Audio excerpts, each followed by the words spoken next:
সম্মানিত দর্শক মণ্ডলী, এবার 2026 বিশ্বকাপে রোনালদো এমন একটি কাজ করল যেটি ফুটবল বিশ্বকাপের উন্মাদনার চেয়েও পৃথিবীতে আরও বেশি ছড়িয়ে পড়েছে। আর সেটি হলো তিনি লাস্ট যখন পেনাল্টি কিক করেন তার আগে দুইবার বিসমিল্লাহ পাঠ করেন।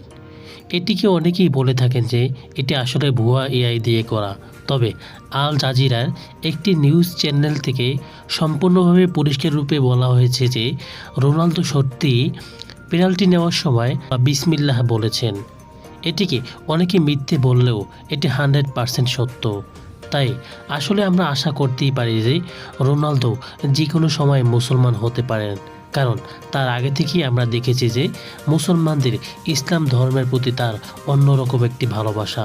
তো বন্ধুরা, এই রোনালদোর বিষয়টিকে আপনারা কিভাবে দেখছেন আপনারা অবশ্যই কমেন্ট করে জানাবেন, এবং এটি আসলেই সত্য কিনা আপনারা যদি কোনো প্রমাণ থেকে থাকে তাহলে অবশ্যই আমাদের সাথে শেয়ার করবেন এবং কমেন্টে আমাদেরকে জানাবেন। আপনাদের সবাইকে অনেক ধন্যবাদ। আপনারা সবাই ভালো থাকবেন।